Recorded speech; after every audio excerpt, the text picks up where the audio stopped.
em grandes gotas de sangue, que até hoje a ciência, a medicina não conseguiu desvendar esse mistério, e nem vai conseguir, irmãos. Quando Jesus ali orou, o seu suor se transformou em gotas de sangue. Mas Jesus ali orou 3 vezes ao Pai, e uma daquelas vezes Jesus disse: Pai, se possível, passa de mim esse cálice, todavia não seja como eu quero, mas como tu queres. Então, meus irmãos, hoje nós somos crentes em Jesus, somos presos do Senhor, como disse Paulo, aqui no versículo 1, rogo-vos, pois, eu, o preso do Senhor, que andeis como é digno da vocação com que foste chamado. Paulo estava levando esta palavra para a igreja de Éfeso, ensinando a igreja naquela época que os irmãos, que a igreja andasse na vocação com que foi chamado. Então, irmão, se Deus te chamou para pregar, pregue. Se Deus lhe chamou para cantar, cante. Se Deus lhe chamou para orar, ore. Se Deus lhe chamou para ser regente do conjunto, reja o conjunto. Se Deus lhe chamou para ser dirigente de ciclo de oração, seja dirigente do ciclo de oração. Permaneça na vocação com que fosse chamado. Aleluia. Só nunca saia da vontade de Deus. Glória a Deus. Porque quando saímos da vontade de Deus, nós vamos pagar um preço. E muitas vezes esse preço é caro. A gente sofre, a gente padece, porque saímos da vontade do Senhor. Mas nesta noite, como Paulo aqui nos ensina, devemos permanecer na vocação com que fomos chamados, obedecendo a palavra de Deus, obedecendo as instruções da Bíblia, o mandamento da Bíblia, a doutrina da Bíblia, porque eu costumo dizer, meus irmãos, que a nossa igreja, a Assembleia de Deus, ela ensina a doutrina bíblica. Aleluia. É a palavra do Senhor. E eu sempre lembro, irmãos, é por isso que cada crente tem uma Bíblia. E vamos, irmãos, saber de uma coisa: hoje a facilidade é muito grande, temos Bíblia no celular, mas não vamos, irmãos, se apegar a isso. Vamos comprar. Se você não tem Bíblia, se não pode comprar, comece a orar para Deus abençoar e usar alguém que tenha a condição de lhe dar uma Bíblia de presente, para você trazer uma Bíblia para a igreja. Porque a Bíblia é a arma do crente. Aleluia. E é por isso que cada crente usa uma Bíblia. Por quê? Porque confere o que está sendo pregado no púlpito da igreja. Se eu pregar aqui e falar algo fora da Bíblia, você vai saber que eu saí fora da Bíblia. Por quê? Porque você está com a Bíblia na mão, conferindo a palavra que está sendo pregada. Então, meus irmãos, vamos permanecer na vocação com que fomos chamados. Aí Paulo nos adianta, irmãos. Você foi chamado para a vocação, seja ela qual for. Agora cumpra essa vocação com toda humildade e mansidão. Jesus diz assim: aprendei de mim, que sou manso e humilde de coração, e encontrarei descanso para as vossas almas. Então, meus irmãos, a humildade, a mansidão, Jesus nos ensina na sua palavra, e ele deixou exemplo na palavra.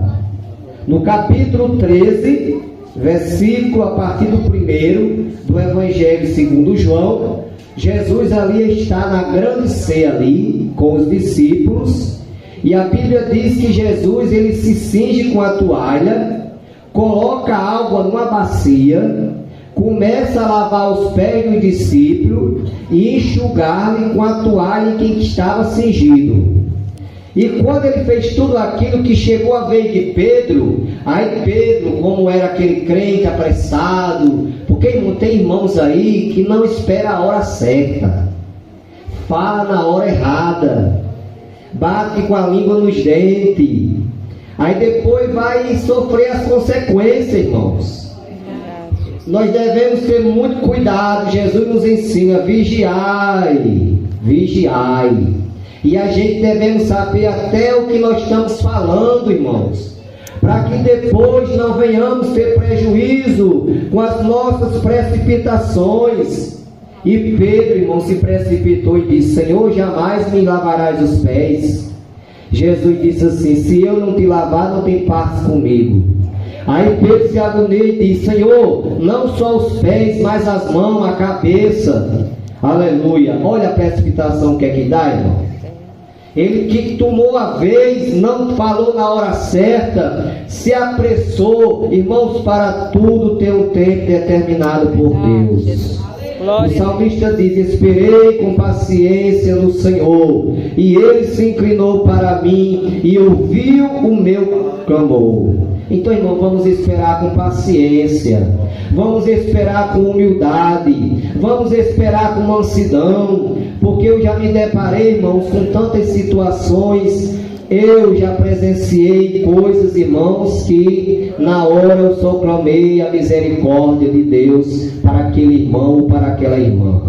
Aleluia. Mas nesta noite, o apóstolo Paulo diz: com toda a humildade e mansidão, com longanimidade, suportando uns aos outros em amor. Então, meus irmãos, eu tenho que suportar o meu irmão, eu tenho que suportar a minha irmã em amor, porque o amor, irmãos, é a única coisa que vai permanecer. Os dons, falar a língua vai passar, profetizar vai passar, interpretar a língua vai passar, discernimento de espírito vai passar, dom de cura e outros dons, mas o amor permanece. Aleluia. Então eu tenho que me suportar os meus irmãos em amor, suportando uns aos outros em amor. Jesus diz assim, quando aqueles doutores da lei perguntou a Jesus qual era o maior mandamento, e Jesus disse: amarás ao teu Deus sobre todas as coisas, ao teu próximo como a ti mesmo. Então, irmãos, eu tenho que amar o meu irmão como eu me amo, da mesma forma que eu amo a mim mesmo, que eu me zelo, que eu me cuido. Eu tenho que amar o meu irmão. É o que a palavra do Senhor nos diz. Lá em 13, em 1 Coríntios, Paulo diz assim: ainda que eu falasse a língua dos homens e dos anjos, e não tivesse amor, nada seria, nada me adiantaria. Então, meus irmãos, o amor é o principal na vida do crente. Nós temos que suportar uns aos outros em amor, como diz a palavra de Deus. E era isso que Paulo estava ensinando para a igreja de Éfeso. Esta palavra de humildade, esta palavra de mansidão, esta palavra de amor que ele estava transmitindo para a igreja, para os efésios ali. Aí eu pergunto para a igreja: esta palavra serve para nós, irmãos? Sim ou não? Sim. Por quê, irmãos? Porque passará o céu e a terra, mas a palavra de Deus ela não passará. Tudo envelhece, mas a palavra de Deus ela não envelhece. Ela é nova a cada dia. Porque alguém até às vezes não se pronuncia corretamente e diz assim: ela se renova. Não, ela não se renova. Porque se ela se renovar, é porque ela ficou velha. A palavra de Deus, ela é nova, não é se renova, ela é nova a cada manhã. Por isso que esta palavra que Paulo ensinou à igreja de Éfeso há mais de 2000 anos, ou quase 2000 anos atrás, serve para nós hoje, para nós cumprir essa palavra, andar por esta palavra. Aí ele continua ensinando para a igreja e para nós nessa noite, procurando guardar a unidade do Espírito pelo vínculo da paz. Lá em Hebreus o escritor diz: segui a paz com todos e a santificação, sem a qual ninguém verá o Senhor.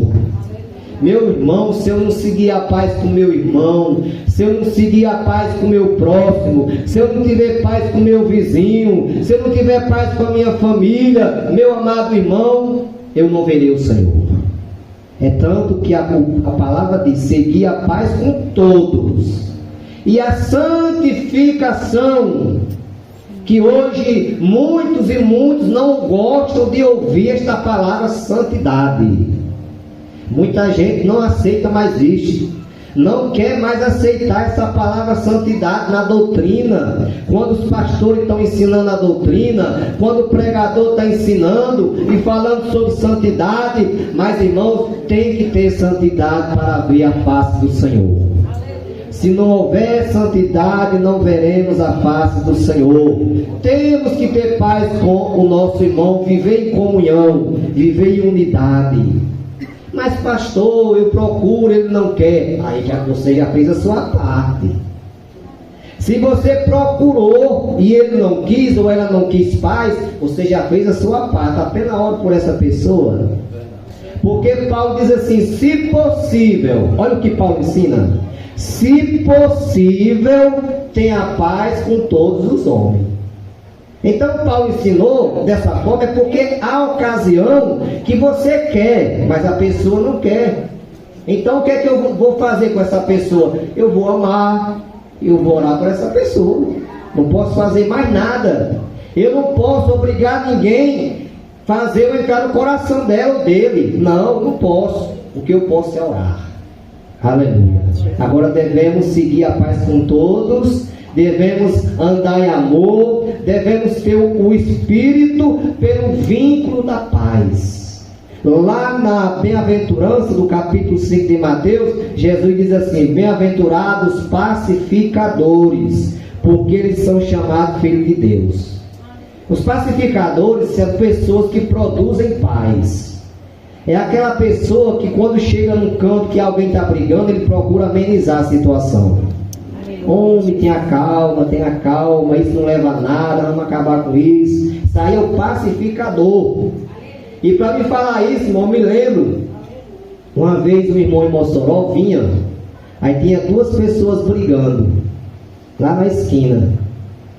E ele conhecia essas duas pessoas. Aí quando ele passou lá na frente, uma pessoa perguntou: o que é aquilo que está acontecendo ali? Ele disse: é dois católicos brigando. Sabe por que ele falou assim, irmão? É porque se fosse crente já dizia: é dois crentes brigando. Aí ele disse: é dois católicos brigando. Aleluia. Então, irmãos, devemos ser os pacificadores, pacificar a situação, né? Porque tem gente, irmão, por aí, irmão, que quer ver mesmo a coisa se destruir. Está acontecendo uma discórdia, está acontecendo uma desavença, aí a pessoa, tem gente aí do coração mau que coloca mais fogo ainda, para ver a coisa pegar fogo. Mas nós somos crentes, somos diferentes, irmãos. A partir do momento que nós aceitamos a Jesus como Salvador, nós aprendemos que somos pessoas pacificadoras. Nós promovemos a paz, né? Para aqueles que ainda não têm paz. É por isso que o crente, quando passa por outro, diz: a paz do Senhor. Por quê? Porque ele tem paz. A paz do Senhor. E Jesus disse: deixe-vos a paz, a minha paz vos dou, não vos la dou como o mundo a dá. Então essa paz, irmão, nós recebemos a partir do momento que aceitamos a Jesus como nosso Salvador. E nessa noite estamos aqui em mais um culto de ceia para aprendermos esta palavra. Aleluia. Glória a Deus. Quando Deus fala com Josué, substituto de Moisés, Deus fala para Josué e diz lá no capítulo 1, versículo 8: não se aparte da tua boca o livro desta lei, antes medita nele de dia e de noite, para que tenhas o cuidado de fazer conforme tudo quanto nele está escrito. Então farás prosperar o seu caminho, e então prudentemente te conduzirás. Então, quando a gente observa a palavra, meus irmãos, quando a gente guarda a palavra, nós somos como uma árvore plantada junto a ribeiro de água. Lá no Salmo 1, versículo 1 a seguir, o salmista diz: bem-aventurado o varão que não anda segundo o conselho dos ímpios, nem se detém no caminho dos pecadores, nem se assenta na roda dos escarnecedores. Aleluia. Antes, o seu prazer é na lei do Senhor, e na sua lei medita de dia e de noite, pois será como a árvore plantada junto a ribeiro de água, a qual dá o seu fruto na estação própria, cuja folha não cai, e tudo quanto fizer prosperará. Aleluia. Quando a gente guarda a palavra, quando a gente pratica a palavra, tudo que a gente faz prospera. Glória a Deus. Porque é promessa de Deus. Deus diz que aonde nós pisar a planta do pé, vai ser abençoado. Aleluia. Então, meu irmão, minha irmã, a bênção de Deus está na tua vida. E aonde você pisar, Deus vai abençoar. Porque você anda pela palavra. Você cumpre a palavra de Deus. Agora, se eu fizer o contrário, irmãos, nada vai acontecer. Mas se eu andar pela palavra, eu serei uma pessoa abençoada por Deus. E aonde eu chegar, Deus vai abençoar. Até os ímpios, Deus abençoa por minha causa. Faz que nem José no Egito. José chegou no Egito, aonde só havia idolatria. Porque lá no Egito, irmão, tinha Deus para todo gosto. Era só idolatria. E idolatria é algo que Deus abomina. É tanto que quando Deus entregou as tábuas do mandamento a Moisés, o primeiro mandamento que ele colocou logo lá no cabeçalho, lá no início, o primeiro mandamento, ele diz: não farás para ti imagem de escultura, não adorarás, não prestarás culto. Aí, meus irmãos, José chega no Egito, em meio à idolatria, lá no Egito, mas ele era crente. E o crente, quando é crente em todo canto. Aleluia. Ele pode chegar ou chegar, mas ele é crente. Ele dá o testemunho de crente. Ele é um Eliseu, que quando passa o povo fica admirado, e faz que nem fez aquela mulher. Tenho observado que esse que passa toda noite para o culto é um santo homem de Deus. Tenho observado que essa que passa toda noite para o culto é uma santa mulher de Deus. Por quê? Porque você leva a palavra. Você guarda a palavra de Deus. Você é uma serva de Deus. Você é um servo de Deus. E José ali, quando chegou, irmão, em meio à idolatria, mas Deus abençoou a casa de Potifar por causa de José. Porque José era fiel. Era um jovem fiel a Deus. Aí aqui o versículo diz: há um só corpo, um só Espírito, como também foste chamado em uma só esperança da vocação. Então, meus irmãos, Paulo aqui ensina a respeito do corpo.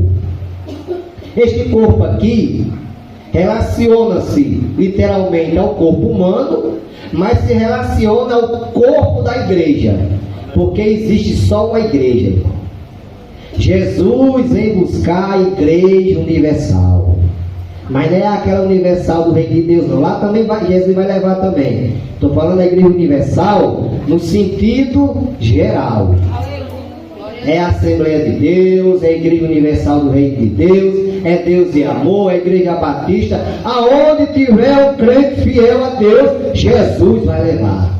Então é a igreja universal. Então existe um só corpo. Não existe dois corpos, não existe duas igrejas. A igreja que vai para o céu é só uma. É uma igreja só, é um só corpo. E Cristo é a cabeça da igreja. E eu agora me lembro, irmão, sabe, estivemos ali na Guanabara, e o pastor que pregou, ele disse uma coisa interessante que eu aprendi. Eu nunca tinha meditado nisso, irmão, porque ele prega muito, ele é muito solicitado para pregar. Ele passou o mês todo, irmão, todo dia ele estava num lugar, São Paulo, Rio, Goiás, Camboriú. Aí ele conversou comigo, que eu conheço ele desde 2006, quando eu pastoreava Água Nova, e nós pegamos amizade. Eu morava em Água Nova, ele morava em Major Salles, como mora ainda hoje. E ele disse: pastor, realiza o meu sonho. O meu sonho é conhecer Serra do Mel. O meu sonho é pregar na igreja da Serra do Mel. Aí eu disse, após eu vou lhe ajudar você chegar aqui. Aí entrei em contato com os dirigentes, inclusive até com o nosso irmão Micael, para quando os irmãos desejarem convidar ele para pregar, ele está à disposição. É um homem humilde, né? Não é esse pregador que coloca preço, não. Ele apenas pede a ajuda do combustível, e se der para ter uma oferta de amor, ele também aceita, porque ele vive itinerante, né? Pregando, vendendo algumas coisas que ele vende, gravata, broche, livro, essas coisas. Então, meus irmãos, ele falou uma coisa interessante. Ele disse que estava escalado para pregar em Natal, só que ele já ia chegando de viagem em Camboriú, que ele foi pregar em Camboriú. Aí quando ele chegou, aí ele disse, mulher, eu vou para Natal, eu estou com a agenda lá. Aí a mulher disse, não, vai não. Você não vai não, porque você já passou essa ruma de dia fora e já vai viajar de novo, passa o final de semana com a gente. Não, mas eu vou porque já está agendado, o que é que o pastor vai pensar? Ligue e desmarque. Aí ele disse que brincando com a mulher, fez assim. Ele brincando com a mulher disse, olha mulher, eu sou o cabeça, viu? Aí a mulher disse, eu sou o pescoço, de cabeça não anda sem pescoço. Oh, coisa boa, né? Interessante, né? Eu nunca tinha meditado nisso, né? Então, irmãos, nós somos a cabeça, mas a mulher é o pescoço, viu? E cabeça não anda sem pescoço. E ali ele desmarcou a agenda e passou o final de semana com ele, mas ele contou aquela experiência ali que nós achamos muito interessante. Então, meus irmãos, só existe um só corpo, um só espírito, né? Um só espírito, como também foste chamado, em uma só esperança da vossa vocação. Existe uma esperança para o crente, a esperança que não morre, porque o ditado do mundo a esperança é a última que morre. Para o crente é diferente. A esperança do crente não morre. Sabe por quê? Porque a esperança do crente é Jesus. É verdade. E Jesus nunca vai morrer. Já morreu a primeira vez para cumprir a obra redentora da salvação. Mas ele ressuscitou e vive para todo sempre. Não morre mais. Então a esperança do crente, irmão, ela não morre, porque a esperança do crente é Jesus. É verdade. Aí o versículo 5: há um só Senhor, uma só fé e um só batismo. Então existe só o Senhor, que é Jesus. Existe uma só fé e um só batismo. Falando de batismo, nós vamos daqui a pouco fazer a profissão de fé do nosso irmão. E nós sabemos, irmãos, que existe um só batismo nas águas. Aquele batismo de criança, aquilo é ilusório, aquilo não existe na Bíblia. Aquilo é porque a pessoa que não conhece a palavra, aí aceita tudo. Mas batismo de criança não é bíblico. É algo inventado pelos homens. E o pior de tudo, para ganhar dinheiro, né? Que você sabe que o batismo de criança eles cobram, né? Talvez hoje alguns queiram fazer de graça para ganhar terreno. Porque sabe que a igreja evangélica está crescendo, tem crescido muito. Mas nós sabemos que não é bíblico o batismo de criança. A prova é tanta que Jesus se batizou com 30 anos de idade. Se batismo de criança fosse bíblico, Jesus tinha se batizado ainda quando criança. Mas não, Jesus deu exemplo em mostrar que o batismo nas águas é quando a pessoa decide obedecer a Deus. Aceita Jesus e anda pela palavra e decide se batizar nas águas. Eu aceitei Jesus, irmãos, no dia 25 de maio de 91, dia 23 de junho eu me batizei. Era um desejo tão grande, irmão, de descer as águas, de se batizar nas águas. E no dia 28, com 28 dias, eu me batizei nas águas. Dia 23 de junho. Ia fazer um mês ainda, com 28 dias.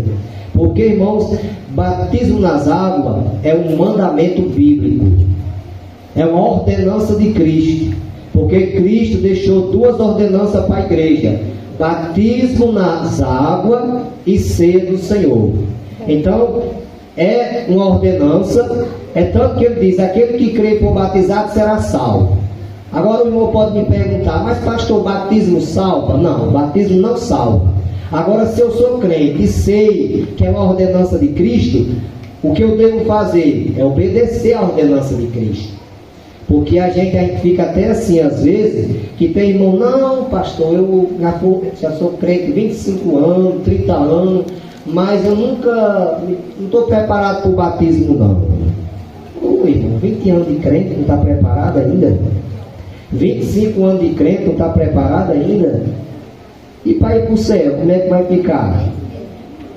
Porque se eu não estou preparado para cumprir algo literal aqui na terra, que é o batismo, nas águas, e para ir para o céu, irmão, como é que está a minha situação? Mas a Bíblia diz, irmãos, que o batismo é a ordenança de Cristo. Então, o batismo é um só.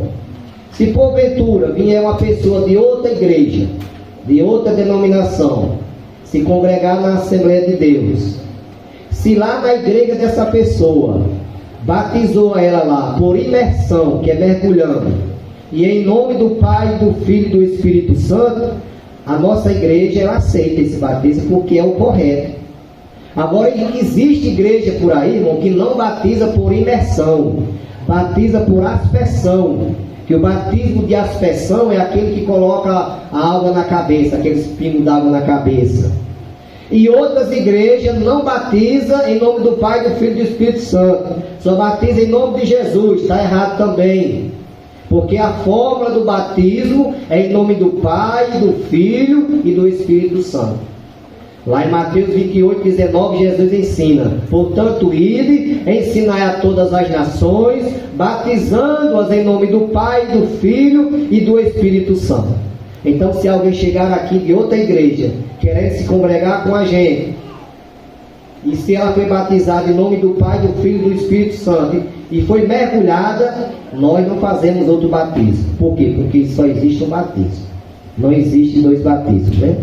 Então, meus irmãos, um só Deus e Pai de todos, o qual é sobre todos e por todos e em todos. Então está aqui esses ensinamentos de Paulo para a igreja de Éfeso, e automaticamente nessa noite esse ensinamento é para nós, que vivamos com toda a humildade e mansidão.